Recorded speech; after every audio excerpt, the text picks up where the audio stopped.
ॐ मङ्गलं लम्बोदरं मोदकप्रियं रिद्धिसिद्धिपतिं नमामि वक्रतुण्डं भौमासुतं सर्वविघ्नविनाशकम्।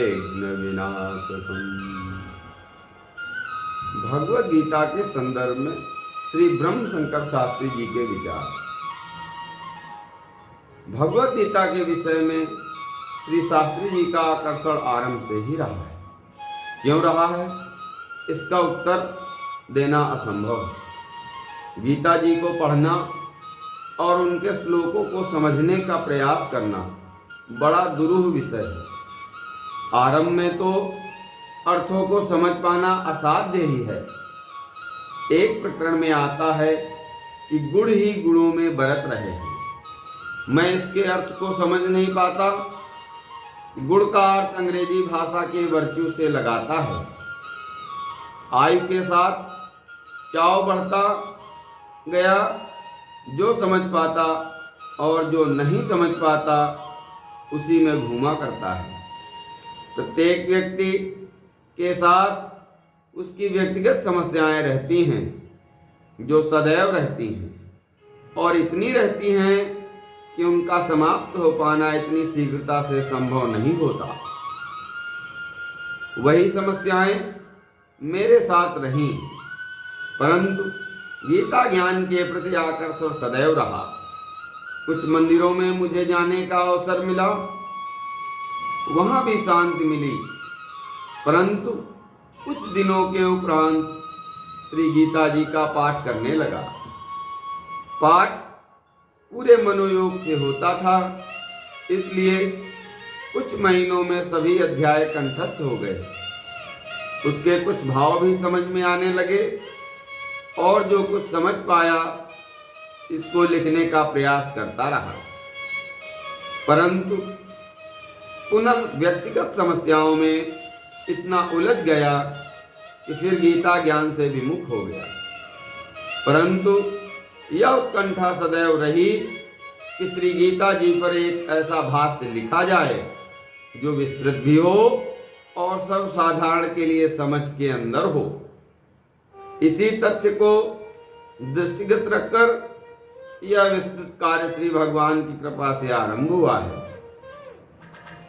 इस कार्य के आरंभ में अनेक समस्याएं आईं, परंतु दीन वत्सल श्री भगवान की पुनः कृपा से श्री गीता जी के विषय का चिंतन आरंभ हुआ और प्रतिदिन एक पाठ करता तो लगता कि शांति प्राप्त हुई है, परंतु जिस दिन पाठ नहीं कर पाता उस दिन ऐसा प्रतीत होता कि कुछ छूट गया है, कुछ अधूरा सा है।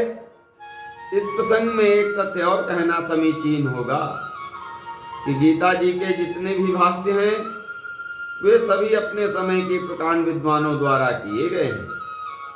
जो जहां तक पहुंचा उसने अपने विचार से वहां तक गीता जी के विषय को व्याख्यापित किया, परंतु गीता जी के श्लोकों के अर्थ स्वतः प्रकट होते हैं। उन्हें अध्ययन से प्रकट नहीं करना पड़ता। श्री भगवान की कृपा से यह संभव हो पाता है। जिस किसी कठिन श्लोक के भाव और उसके अर्थ को समझने में कठिनाई प्रतीत हो तो पुनः पुनः उस पर चित्त लगावे और चिंतन करें। श्री भगवान का आश्रय लें और उनसे यह पूछें इस श्लोक का क्या अर्थ है, तो श्री भगवान आपको उस श्लोक का अर्थ प्रत्यक्ष होकर बताते हैं और उसका अर्थ आपके विचार में स्वतः प्रकट होता है। ऐसा श्री शास्त्री जी का स्पष्ट अनुभव है। श्री गीता जी के श्लोकों का अर्थ यदि रात्रि में सोने के पूर्व अर्थात निद्रा काल के पूर्व खोजने का प्रयास करेंगे तो निद्रा आने पर आपको दिव्य स्वप्नों का आभास होगा और उसका अर्थ स्पष्ट हो जाएगा। आचार्य विनोबा भावे ने श्री गीता जी पर एक पुस्तक लिखी। उसके अध्ययन का अवसर मुझे प्राप्त हुआ। विनोबा जी लिखते हैं कि माता के दूध से मैं इतना पालित नहीं हुआ जितना गीता ज्ञान से पालित हुआ। माता का दूध तो मनुष्य के जीवन के लिए अनिवार्य और मौलिक वस्तु है, परंतु गीता ज्ञान रूपी जो दूध है वह उससे भी बढ़कर है, अमृत तुल्य है। क्योंकि माँ के दूध से मनुष्य का पालन पोषण होता है, परंतु गीता ज्ञान रूपी दुग्ध से व्यक्ति अमर हो जाता है, जिसके उपरांत कुछ पाना अवशेष नहीं रहता है, अंतिम प्राप्ति की प्राप्ति हो जाती है। गीता ज्ञान में खोने से भले ही आपको प्रथमता श्री भगवान के दर्शन न हो, परंतु उनकी कृपा का आभास अवश्य होगा तथा किसी न किसी प्रकार वे अपनी उपस्थिति का आभास साधक को करवाते हैं कि हम आपके साथ हैं, आपकी समस्या हमारी समस्या है, ऐसा श्री भगवान आभास करवा देते हैं।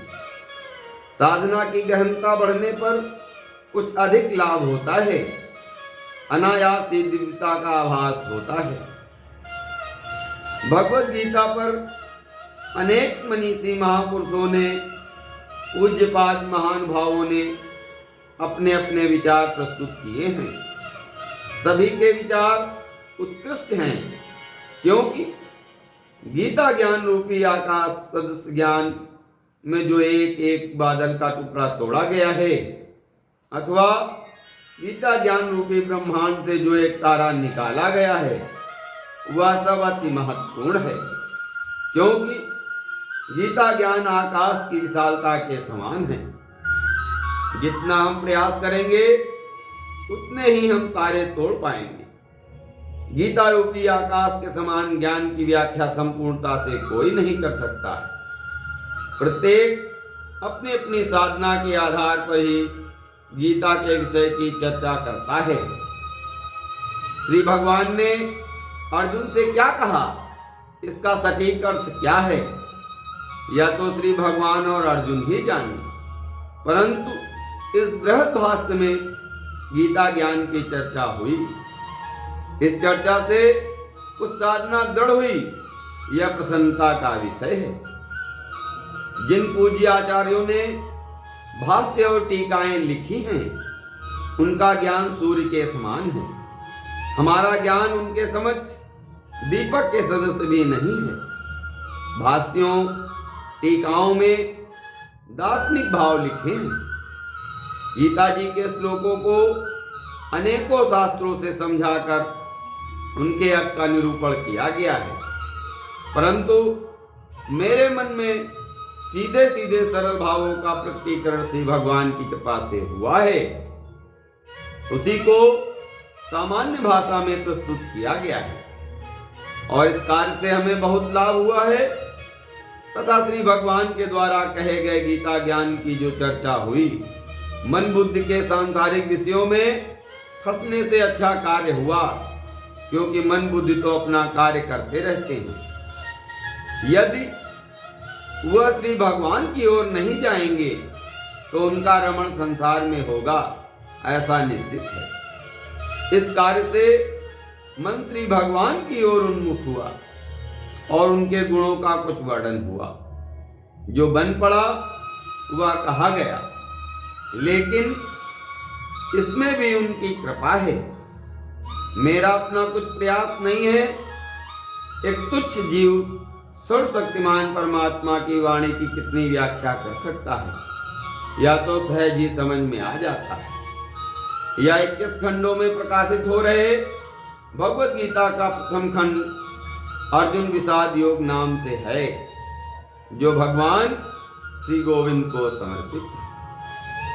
ओम पूर्णमदः पूर्णमिदं पूर्णात् पूर्णमुदच्यते पूर्णस्य पूर्णमादाय पूर्णमेवावशिष्यते। ओम शांति शांति शांति।